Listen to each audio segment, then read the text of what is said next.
안녕하세요.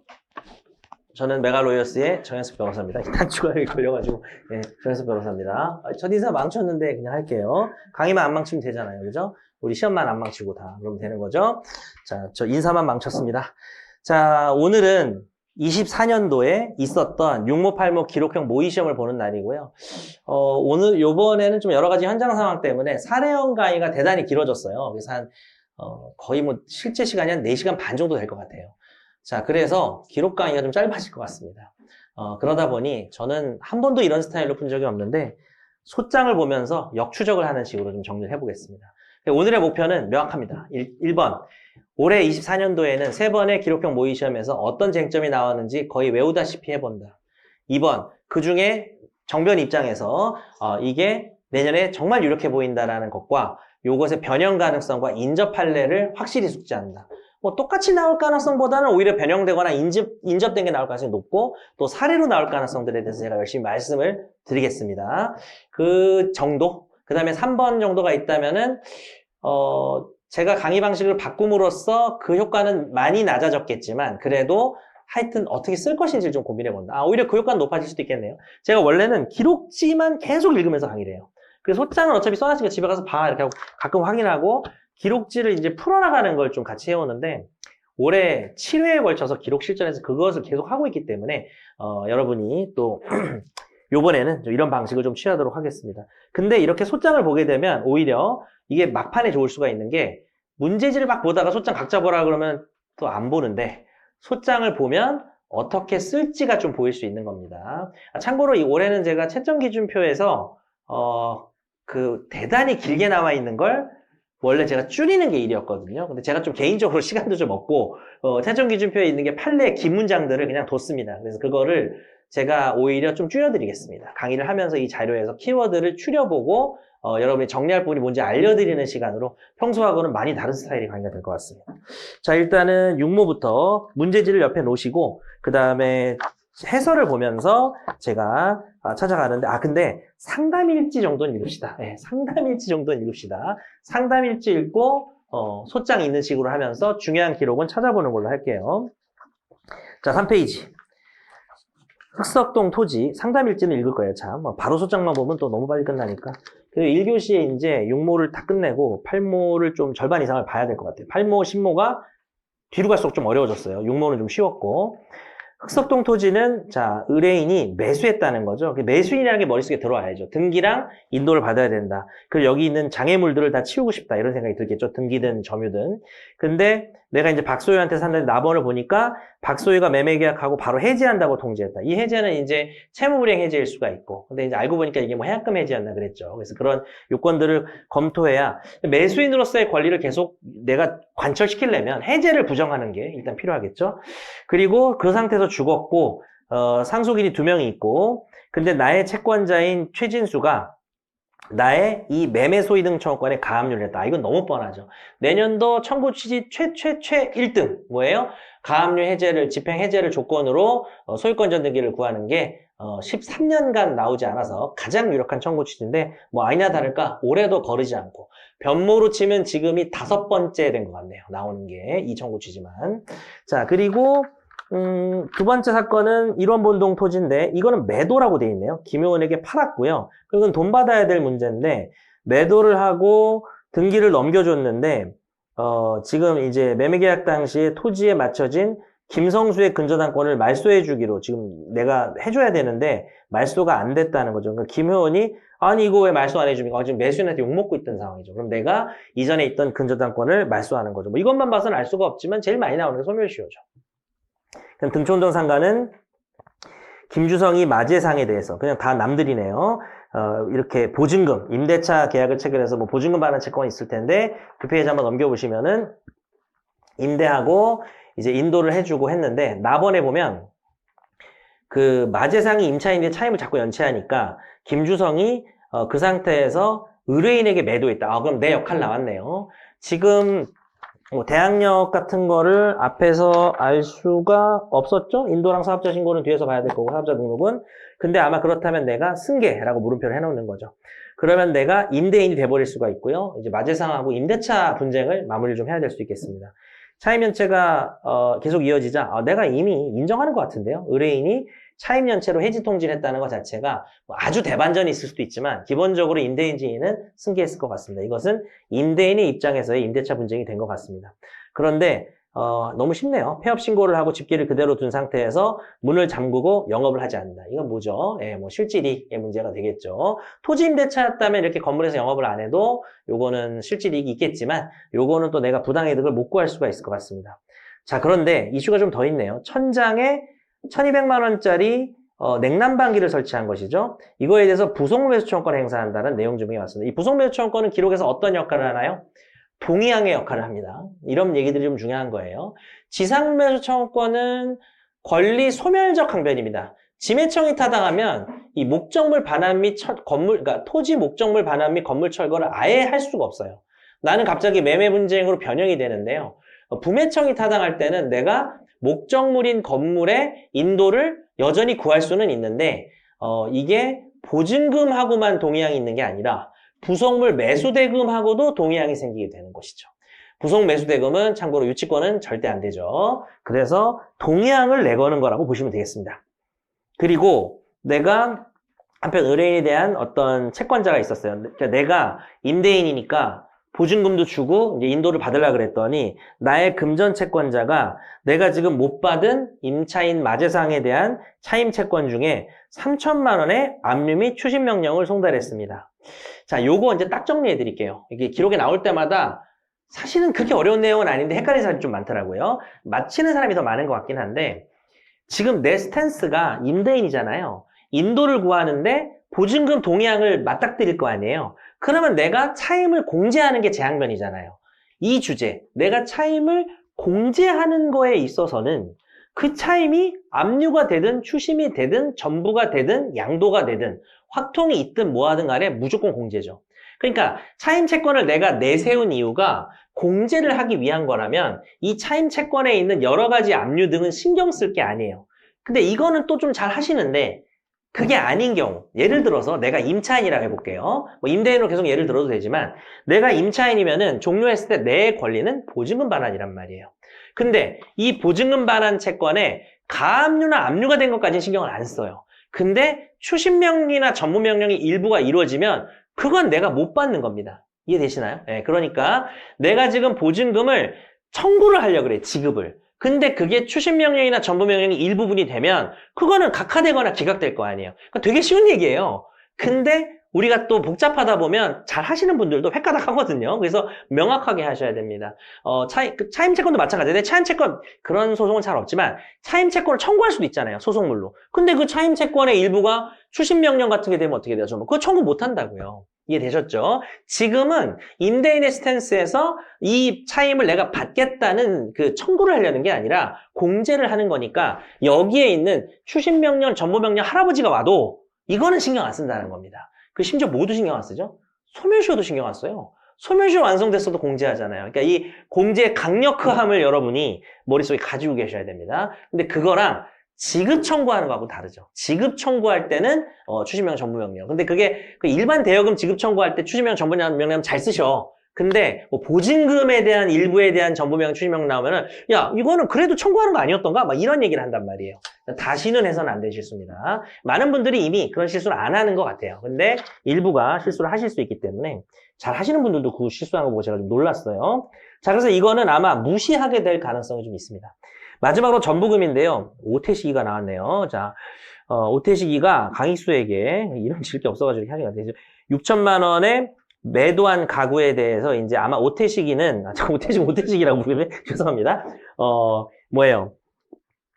이거 매매대금, 가구 매매대금을 가질 것 같습니다. 그런데 의뢰인이 오태식에 대해서 대여금 채권이 있어가지고 압류 및 전부명령을 받은 거니까 나는 그 가구 대금을 전부금을 청구할 거라는 걸 알 수 있습니다. 나번에 보면 전부금을 내가 달라고 말을 좀 해봤어요. 그 오태식이랑 거래한 강익수한테. 그래서 강익수가 전부명령이 무효다. 왜 무효라고 하는지 좀 궁금하긴 하네요. 근데 상계 의사표시를 했다. 약간 예비적인 주장인데 상계가 이제 불어대거나 아니면 받아서 반영하거나 뭐 둘 중에 하나겠죠.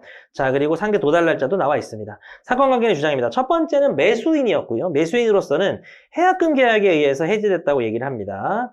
해약금 계약? 말이 좀 이상하네. 계약금 계약을 근거로 우리가 해약금 해제를 하죠. 뭐 어쨌든 해약금 계약도 말은 됩니다. 그래서 해제됐기 때문에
자, 예상 반박 보시면요. 양도금지 특약의 전부명령 이거 볼 필요도 없죠. 집행채권 소멸 주장 볼 필요도 없습니다. 자, 3번 보시면은 상계 주장을 하는데 이거 뭐 기록 보면서 푸는 연습도 좋겠지만요. 그냥 이거 해설 보셔도 됩니다.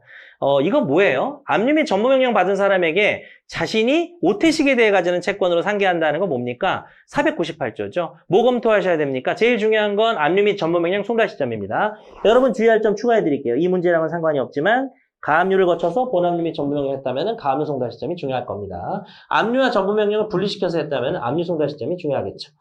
그리고 이 두 채권이 나와 있는데 둘 중에 뭐 하나만 요건이 변제기 선도해서 뭘 해가지고 된다고 합니다. 그래서 상계를 했는데 별로 안 읽겠습니다. 왜냐하면요. 너무 쉬운 상계 계산법이에요. 이런 거는 같이 읽을 필요가 없습니다.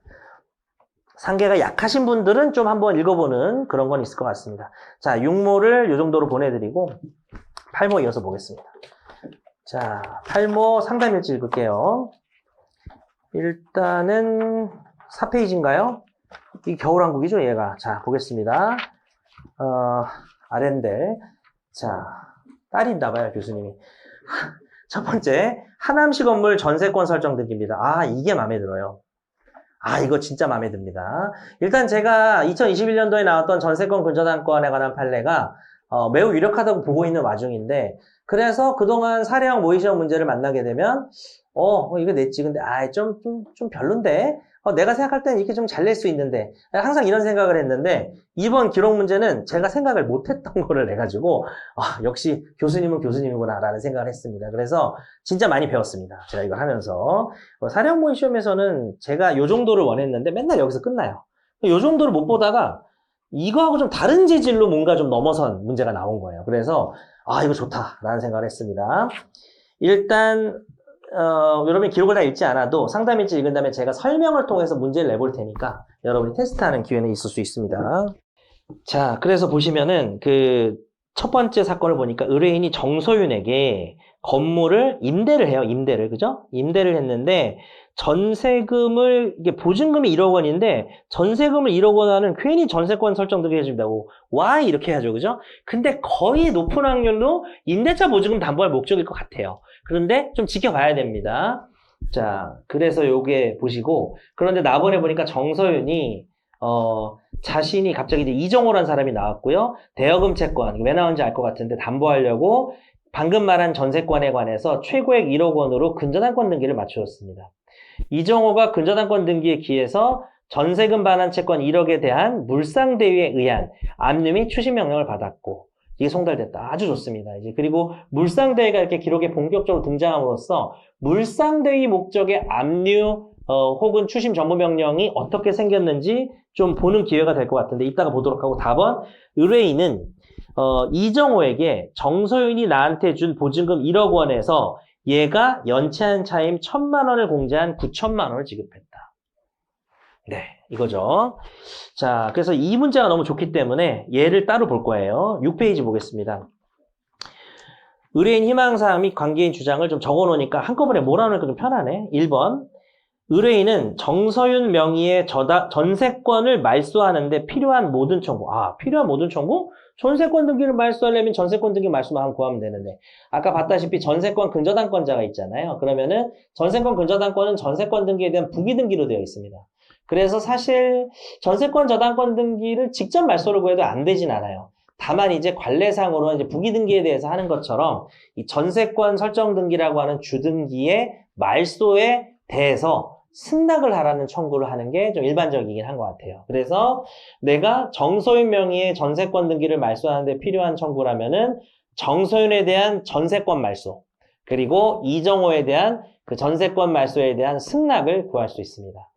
물론 내가 정소윤을 대위해서 이정호에게 말소를 구할 수도 있지만 그건 정소윤이 한다고 하니까 대위해서 말소를 구할 의사는 없다. 근데 얘가 뭐 할지 안 할지 모르니까 나는 어쨌든 정소윤 전세권을 말소하고 싶으니까 이게 만약에 말소 판결이 나와도 여기에 저당권이 매달려 있으면은 승낙을 받아야 될 수가 있겠죠. 그래서 이 승낙을 구하는 거를 하라는 얘기가 되고요. 참고로 이제 인도나 부당이득 부분은 아예 하지 말라 그랬으니까 고민 요소가 안 됩니다.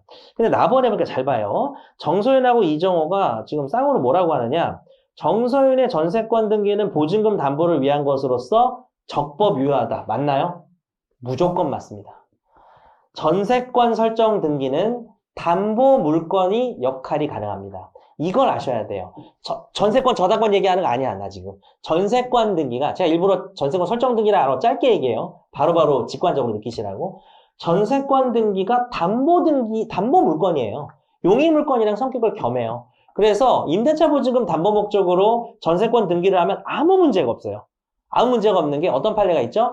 전세권 등기는 두 가지 성격이 있는데 기존에 있는 채권을 가지고도 전세금에 가름할 수도 있고 장차 사용 수익을 완전히 배제한 게 아니라면 담보물건 왜 못하냐? 인도 안 했어도 나중에 사용 수익할 수도 있는 거 아니냐는 판례가 과거의 판례로 계속 있었는데 이렇게 임차인이 보증금을 담보할 목적으로 전세권을 하게 되면 일단 담보물건이라는 특성을 이용하는 거 너무 좋고요. 두 번째는 임차인은 실제로 사용 수익을 하고 있습니다. 그래서 이 전세권 등기는 하등의 하자가 없어요. 그래서 이건 조금도 허위 표시라고 쓰면 큰일 나요. 이건 그냥 유효한 거예요. 아무 허위 표시가 아니야. 담보를 설정했다는 목적의 계약이나 그로 인한 등기가 모두 다 뭐예요? 허위 표시가 아닙니다. 다만 전세권 계약서를 들여다보면 어떻게 돼 있어요? 전세권 계약서는 차임이 안 들어있죠. 차임이 안 들어있다면은 이거는 차임이 실제로는 이들이 존재하고 차임이 있다는 건 차임을 받겠다는 생각도 있는 거고 그 다음에 차임을 공제하겠다는 생각도 있는 건데 계약서에 안 드러나 있으니까 그 파트만 완전히 파셜하게 그 부분만 계약이 허위 표시로 무효라는 거예요. 네, 그래서 그거를 이제 계약이랑 등기를 구별하셔야 됩니다. 그래서 의뢰인으로부터 전세금 전액에 해당하는 금액을 받을 때까지 전세권 등기를 말소해 줄 수 없다고 주장한다. 아, 이게 진짜 죽이는 문장입니다. 자, 봐봐요. 전세권 설정, 지금 여러분이 지금 전세권 저당권까지 안 갈게요, 제가. 전세권 저당권은 담보권이에요. 전세권이 담보물건인데 그걸 또 객체로 삼아서 담보물건 한 겁니다. 더블 담보권입니다. 이 개념이 좀 있으셔야 되고요. 제가 지금 분명히 말씀드렸지만 이 전세권 등기는 전혀 문제가 없다. 전세권 등기는 유효하다. 그런데 방금 말씀드린 것처럼 전세권 계약은 차임이 있냐 없냐가 차이가 있다고 말씀을 드렸어요. 근데 이 마지막 문장 어떻게 평가하실래요?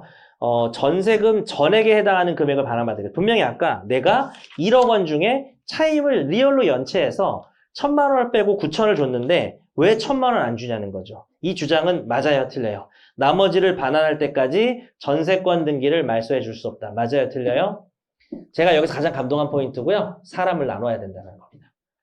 저는 이거 사람을 나눠서 문제를 출제할 생각은 못 했는데. 그러니까 전세권자인 정소윤과는요. 차임을 당연히 공제하기로 했습니다. 그래서 차임을 공제하고 9천만 원만 줘도 얘는 당연히 전세권 등기를 말소해 줘야 돼요. 9천만 원 줘도 얘는 말소를 해줘야 되는 겁니다. 왜냐? 봐봐요. 이 전세권은 서윤이랑 나랑 어떻게 하기로 한 거예요? 임대차 보증금을 담보하기로 한 건데 임대차 보증금이 1억이었죠. 근데 지금 얼마예요? 9천이에요. 왜? 공제하니까 얘하고 나 사이에서는. 그럼 이걸 다 줬잖아요. 그럼 뭐예요? 피담보 채권이 없잖아요. 그럼 부종성 때문에 말소한다는 거죠. 제가 요걸 응용한 적은 있습니다. 부종성이 날아가면 말소해야 될 수 있다는 게 제 정면에 멘트에 있는데 그 부분이 나온 건 좀 반가웠지만 저랑 좀 재질은 다른 것 같아요. 저보다 조금 더 수준이 높은 어떤 응용이었던 것 같습니다. 그런데 뭐가 재밌었느냐? 9천을 누구한테 줬죠? 이정호한테 줬다는 겁니다. 근데 그건 괜찮은 거잖아요. 내가 이정호한테 주는 건 뭐예요? 정소연한테 주는 거예요.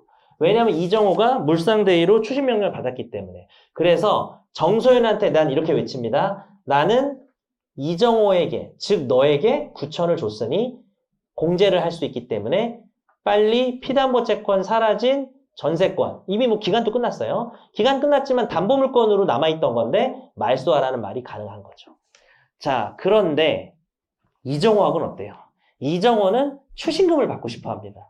그런데 거기서 얘한테 1,000을 공제하고 9천만 준다? 얘가 만약에 선이라면.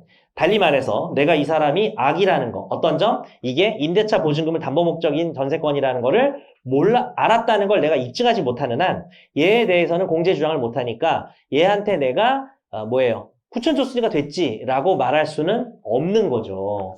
그러면 이게 어떻게 드러날까요? 정소연한테는 전세권 말소를 구할 거고 이정호한테는 그에 대한 승낙을 구할 건데 정소연에 대해서는 그냥 말소하라고 할 거고 이정호에 대해서는 1,000만 원 줄 테니까 승낙하라고 하는 거죠. 여기서 또 멋진 모습. 내가 지금 이게 정말 멋있는 게 말을 못 잇고 있죠, 지금 제가. 너무 흥분한 것 같은데. 선이행 판결 아시죠? 내가 남은 돈을 갚을 때니 저당권 말소하라고 하잖아요. 그거랑 똑같은 거예요. 왜? 이 사람 물상대위 하고 있잖아요. 이 사람 저당권자인데 만약에 저당권자로 남아있었다면은 남은 돈을 줄 테니 말소하라고 할 텐데 이 사람이 그게 변형돼서 지금 물상대위를 하고 있기 때문에 이 사람 입장에서 승낙을 하는 게 이 사람의 죽음을 말해요. 이 사람의 전세권 저당권의 사망, 말소를 말하기 때문에 승낙이 선이행이랑 콜라보가 된다는 거는 저는 생각도 못했습니다. 이 문제를 못 푼 건 아니고요. 예, 문제를 풀면서 혼자 풀다가 개소름 이러면서 진짜 그랬어요. 그래서 설마 승낙선이행? 진짜로 그렇게 생각을 했는데 그게 저질러진 거네요. 깜짝 놀랐습니다. 제일 감동받은 거예요. 이 올해 전체 모든 문제 중에서. 자, 해설 보겠습니다. 팔모 소장을 펴주시고요. 팔모 소장을 펴주시고 어디 갔어? 내가 계속 붙여놨구나. 다시 1페이지죠. 그래서 서윤이하고 정호 얘네 둘만 좀 잘 봅시다. 일단 청구취지 볼까요? 2페이지입니다. 원고에게 서윤이는 이 부동산에 관하여 요렇게 접수로 마친 등기소, 등기국 다 쓰시고 전세권 설정 등기에 대하여 몇 월 며칠 변제를 원인으로 한 말소 등기 절차를 이행하고 여기서 또 한 번 감동. 여태까지 변호사 시험 13년간 기록형에서 후발적 실효를 이유로 한 저당권 등기 등의 말소가 출제된 적이 없는데 또 연습을 할 수 있었습니다. 지금 이 전세권은 저당권이라고 생각하셔야죠. 내가 돈을 다 갚았으니까 말소하라는 거는 이 전세권이 처음부터 원인무였다는 게 아니라 돈을 갚았다는 후발적 사유로 말소가 되는 거죠. 돈을 갚았다는 건 사실 보증금을 줬다는 건데 그것도 결국은 변제죠. 담보물건의 피담보 채권을 변제했다는 거니까 내가 변제한 2023년 8월 15일 변제를 원인으로 한 원래는요 마친 등기의 말소 등기 절차를 이행하고 이게 항상 원인무효일 때 쓰는 방식이었습니다. 잠깐 가서 볼까요? 아까 얘기를 못해서 죄송. 육모의 2페이지. 육모의 2페이지의 2번 청구 취지는 소멸시효가 완성해서 근저당권 등기를 말소하는 건데요. 이게 논란이 조금 있지만 실무서 공시서 제가 늘 수업할 때 소멸시효는 소고표가 있기 때문에 이거는 후발적 실효가 아닙니다. 소멸시효 완성은 나중에 일어났지만 원인무효예요.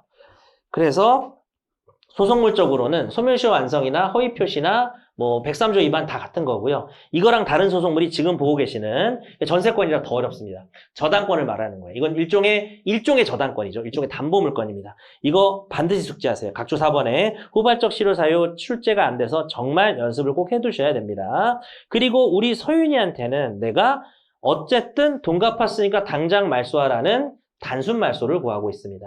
얘한테 1,000만 원 줄 거 필요 없는 거죠. 이 1,000만 원을 줘야 되냐는 게 다시 한번 말씀드리지만은 정서윤과 이정호가 분리되는 게 제일 멋있는 장면이었던 것 같습니다. 그리고 정호 너는 너는 내가 1,000을 줘야 되겠다. 그러면 승낙해라. 이게 제가 감동받은 거라고 말씀드렸고요. 각주 공부 좀 해보겠습니다. 4번이 중요하다는 말씀을 드렸고 5번은 정서윤이 또 지금도 인도를 안 하고 있어요. 그래서 이 목적물 반환과 전세금이 동시행이기 때문에 전세금의 잔액 1,000만 원에 지연손해가 안 붙는 것도 좀 중요합니다. 네.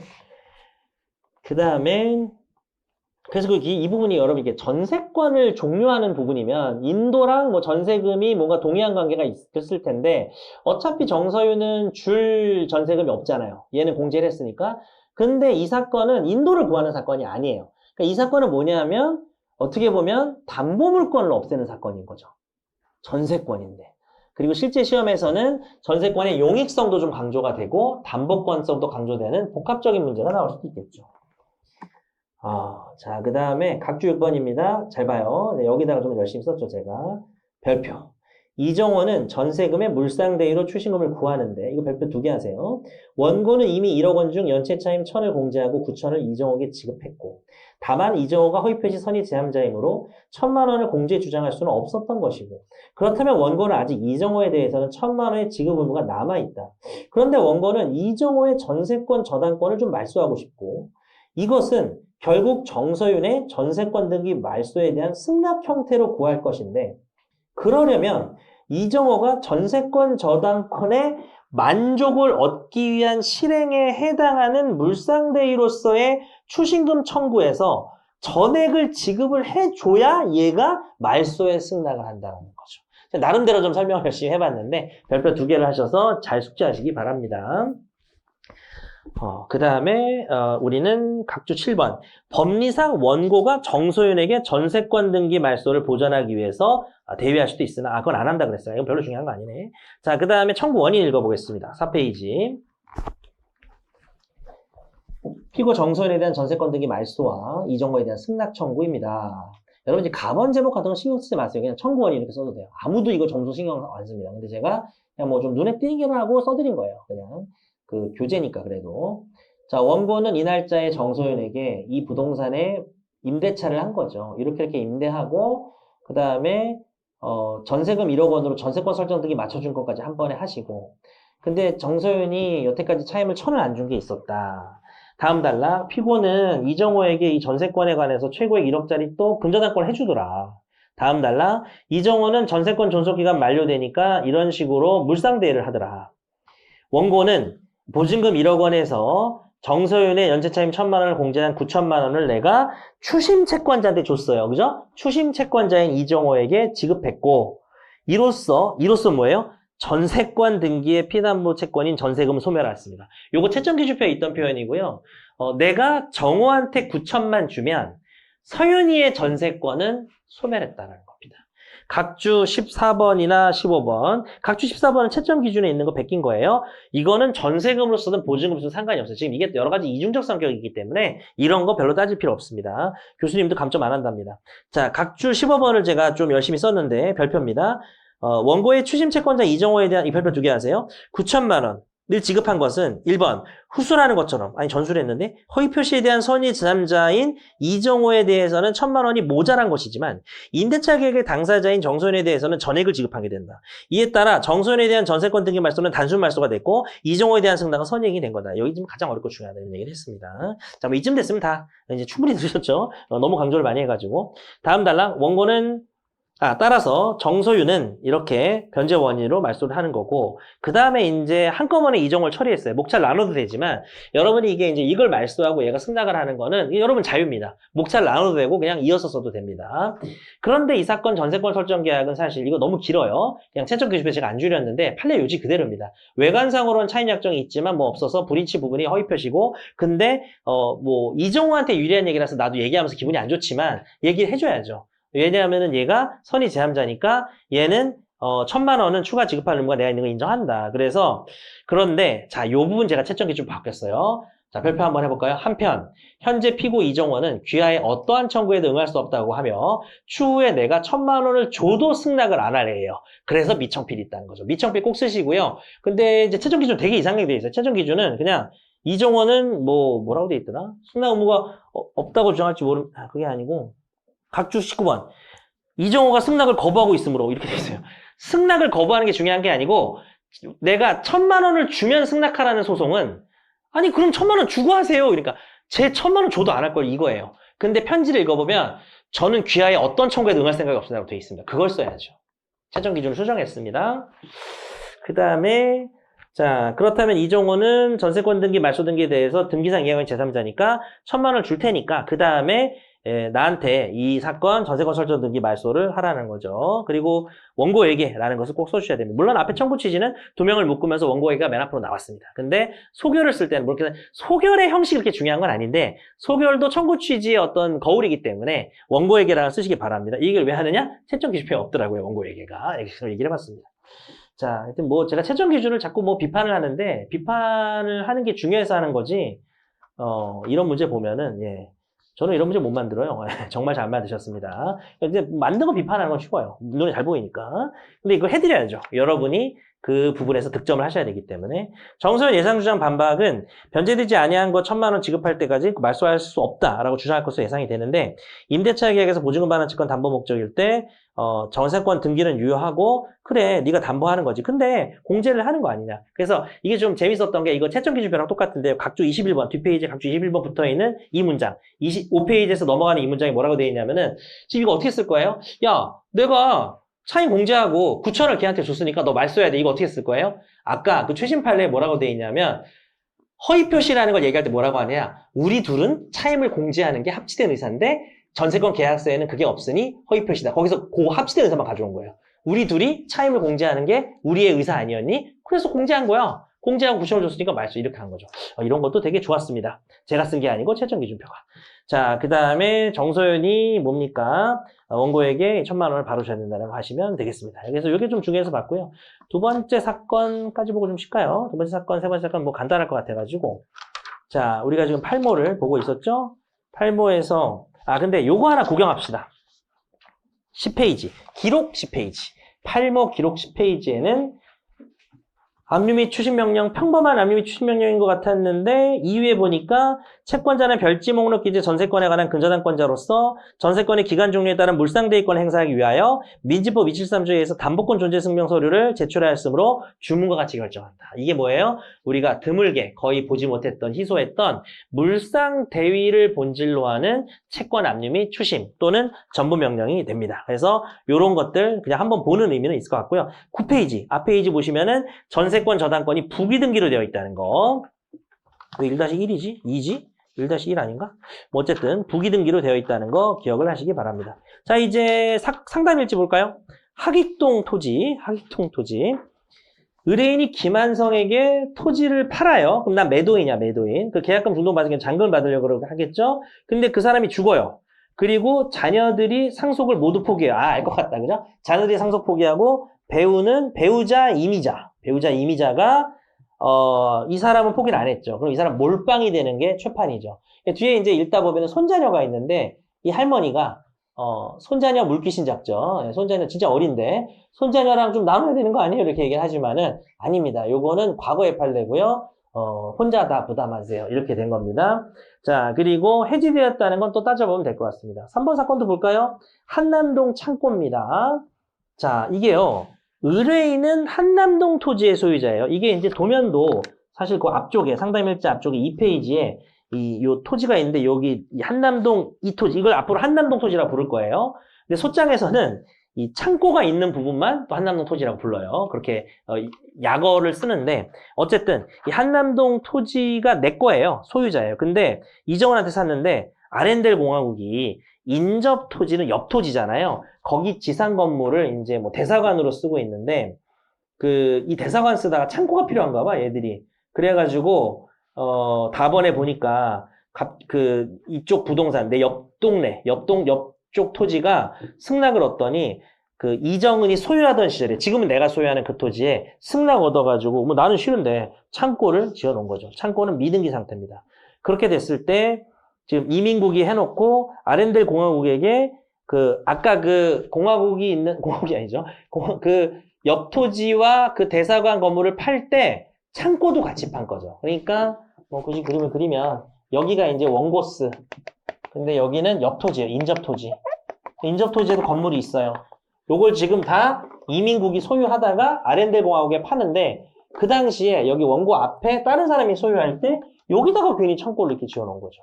근데 이거를 이민국이 이거 두 개를 팔 때 요것도 아렌델 공화국에 판 거죠. 근데 이게 바로 미등기 창고죠. 그럼 어떤 문제가 있습니까? 부당이득 관련해서 원고 입장에서는 토지 부당이득을 받을 때 미등기 건물을 지었던 이민국이 소유자로서 부당이득 반환을 해야 되는데 요거를 다른 사람에게 아렌델에게 팔아서 미등기로 인도를 해줬다면은 그 시점부터는 두 사람이 다 부당이득 반환을 나한테 부지연대로 해야 된다는 내년도 1순위 예상 문제가 될 수 있는 것이죠. 자, 그래서 그 내용을 가지고 좀 더 읽어볼까요? 자, 라번에 보면 이민국이 나한기재 각 부동산은 뭐 그렇다 치고 창고 건물을 또 팔아가지고 이 창고 철거하고 싶은데 또 그걸 또 팔고 앉았냐? 이렇게 되는 거죠. 자, 창고 부지의 차임이 당연히 보증금 없는 걸로 가야 되겠죠. 자, 요게 좀 복잡하니까 2번, 3번까지 보고 여기 옆에 의뢰인 희망사항 바로 가볼까요? 하익동 토지는 내가 사서 잔금을 받고 싶은데 상속인들이 아니 우리 죽은 아버지 원래 찐 매수인께서 당신한테 잔금을 줬더니 당신이 안 받아서 채권자 지체네? 이미 매매를 해지했다. 이거 나왔죠, 재판. 저는 얘는 사례형이 더 좋다고 봅니다. 채권자 지체라는 학설을 다양하게 쓸 수가 있고 또 판례 논거도 속속들이 쓸 수 있기 때문이죠. 자, 이런 경우 채권자 지체를 이유로 해지한다는 것은 부정이 되겠죠. 항상 생각해야 될 게 이 잔금을 거부하는 우리의 주인공이 혹시 자신의 채무까지도 거부하는 거면 이행거절을 이유로 해제가 됐을 수 있습니다. 그런데 이 사건을 읽어보면 우리 주인공은 할 걸 다 해줬습니다. 그리고 받지만 않은 겁니다. 그렇다면 해제 주장은 잘못된 거고요. 상속 포기 손자들하고 같이 하는 거 안 되고 근데 이 할머니가요? 이 할머니가 상계 주장을 또 마지막에 하네요. 대여금 채권으로. 그건 또 어떻게 되는지 보도록 하고요. 자, 한남동 창고는 이제 아랜델 공화국과 여러 가지 그러면 창고를 부지를 그냥 사는 건 어떠냐라고 하다가 그래서 철거랑 인도를 구할 생각은 없고 오로지 뭐만 구하는 거예요? 무단 사용, 부지, 부당이 등만 구하려고 하는 겁니다. 이에 대해서 아렌델이 우리는 외국이고 대사 공간이다. 이거 최신 판례죠. 재판권이 면제된다라고 하는 판례. 이 판례는 뭐라고 합니까? 대사관의 어떤 기능의 장애를 초래하면 주권에 관한 간섭이 돼서 안 되지만 그 제 로소정에 이 판례 실어놓고 이 문제가 출제된 건 이유에 있는 부분이거든요. 이 판결의 이유에 있는데 제가 그 이유까지는 좀 에이 하고 내비뒀는데 이유가 이번 기록에 나왔으니까 제 교재 보시는 분들 보충 포인트가 하나 있네요.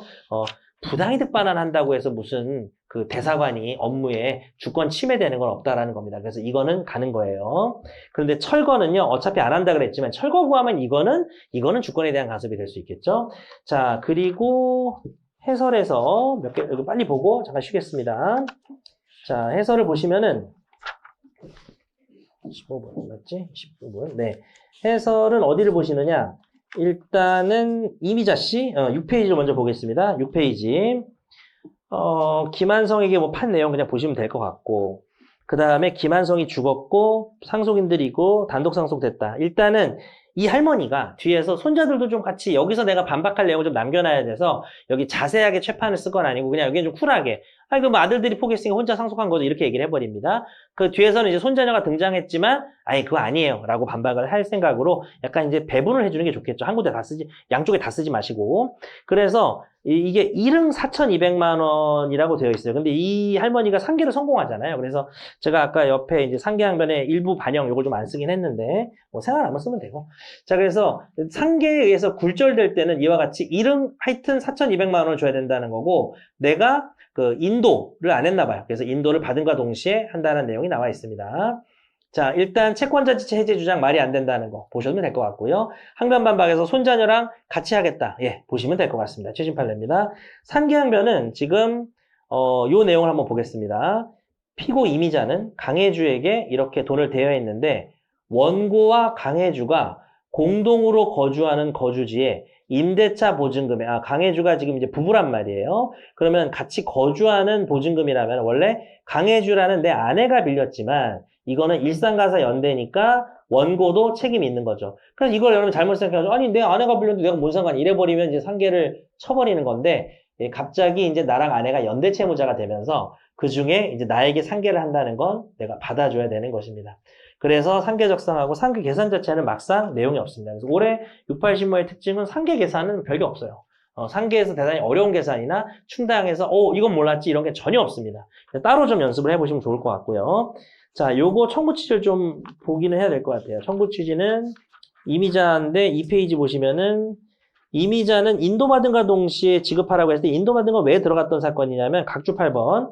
사실 이미자의 매매 대금은 인도뿐만 아니라 소위 등도 동의한 관계가 있지만 이거 잘 보면요. 소위 등에 필요한 서류를 제공받았음을 전제로 인도에 대해서만 동의를 하고 있기 때문에 그렇게 한다고 합니다. 그런데 또 소위 등을 넣어도 감점을 또 안 한다고 하네요. 근데 오히려 이 문제는 그렇고 우리가 좀 보셔야 될 게 나의 소유권 전등기 의무는요. 그 사람 손잡고 가서 등기해줘야 돼요? 아니에요. 현실 거래에서는 당연히 서류 일체를 넘기면 나 다 한 겁니다. 서류 일체를 넘기면 내가 등기를 해준 거나 마찬가지예요. 그런 것들을 조금 조심하시면 좋을 것 같아요. 자, 3번 사건도 해결해 버리죠. 자, 청구 원인 보겠습니다. 아랜데 8페이지 보시면요. 요게 어떻게 된 거라고요? 내 토지인데 이거를 이민국이 지어서 현재도 소유하면서 아렌델에게 팔아서 미등기라서 아렌델은 사실상 처분권만 가지는 내년도 1순위 예상 문제죠. 자, 원고는 소유권 취득한 사람입니다. 이민국이 여기다가 이딴 걸 지었습니다. 신축한 소유자입니다. 아렌델은 여기서 또 사가지고 이거를 매매대금 지급하고 인도받아 점유하고 있습니다. 사실 여기서 매수인이 매매대금을 완납하는 게 요건이냐? 뭐 그렇지는 않은 것 같습니다. 그냥 매수하고 인도받으면 보통 사실상 처분권이 있다고 봐요. 매매대금 완납이 조건이다, 아니다. 약간의 논란은 있습니다. 근데 여기서 그냥 논란 없이 완납을 했으니까 그냥 여기 소장에 놓게 썼어요. 한남동 토지 200만 원 차임. 자, 요거 볼게요. 사회통념상 건물은 부지 떠나서 안 되기 때문에 요 판례는 뭐죠? 부지는 무조건 건물의 소유자가 부당이익 반환해야 된다. 그리고 채점 기준이 없었는데 제가 한 줄 넣었습니다. 이게 왜 없었을까요? 9페이지 첫째 줄이에요. 이는 미등기 건물에 사실상 처분권자가 존재하더라도 마찬가지다. 이걸 써줘야죠. 지금 아렌델이라는 사실상 처분권자가 생기면요. 이민국은 건물에 처분권이 없어요. 그래서 철거도 안 당해요. 그래도 너는 부당이익반환 하라는 거니까 이 마지막 한 줄이 대단히 중요한 빛과 같은 한 줄인데 이걸 왜 안 썼을까요? 이걸 안 쓰게 되면 아렌델 이후부터는 아렌델에만 청구를 해야 돼서 영원히 부진연대 채무는 안 됩니다. 왜요? 중첩 부분이 안 생기기 때문에 중첩 부분이 있어야 부진연대인지 불가분인지가 나오는 것이죠. 또한 아렌델 잘 들어라. 너는 미등기 건물 양수에 사실상 처분 권한이 있으면 부지도 점유하니까 부당이익 반환해야 된다. 그리고 얘네들은 부진연대다. 그렇다면 어때요? 이민국은 원시취득자고 아렌델은 사실상 처분권자니까 너희가 차임 상당액을 해야 된다. 그래서 니들은 공동해서 이렇게 부당이익을 반환해야 한다. 재판권 면제는 한번 읽어보시고 너무 이유에 있는 내용을 낸 것 같긴 합니다. 그 다음에 건물 소유자가 아니라는 주장은 아렌델만 하고 있습니다. 짜치게. 이민국도 좀 짜치게 할 수도 있죠. 뭐라고요? 저는 이미 팔았는데요.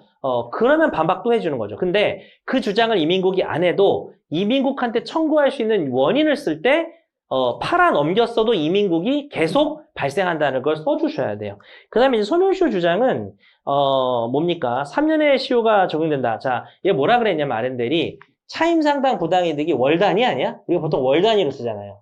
그럼 매월 지급하는 거니까 차임이 3년이니까. 자, 그런가요? 아니죠. 그거는 1년 이내의 기간으로 정한 채무입니다. 각주 32번에 있죠? 1년 이내의 기간으로 정한 채무만 그런 건데요. 부당이득은 우발 채무예요. 뭘 정합니까? 우리가 매일 생기는 건데 편의상 월 단위로 내가 청구하는 것입니다. 그래서 요것도 대단히 특이한 처음 보는 주장이었습니다. 제 교재에는 있는 내용이에요. 다행히. 근데 처음 보는 주장이기 때문에 봐주시고 이거 청구 취지 보고 잠깐 쉬겠습니다. 그래서 오늘은 2교시로 할 거예요. 요거 하고 이제 한 교시 더 하고 5시 40분 종료가 목표인데 여러분들 6시 반 수업도 있어서 2페이지입니다. 아렌델 공화국과 이민국은 공동하여 20년 3월 15일부터 별지 목록 기재 부동산 연결한 이 부분 인도 완료일까지 200만 원의 비율로 계산한 돈을 지급하라고 이렇게 됐습니다. 자, 잠깐 쉬고요. 한 13분 정도 쉬고 2교시에 이제 이런 식으로 신목까지 하여튼 갑시다. 예.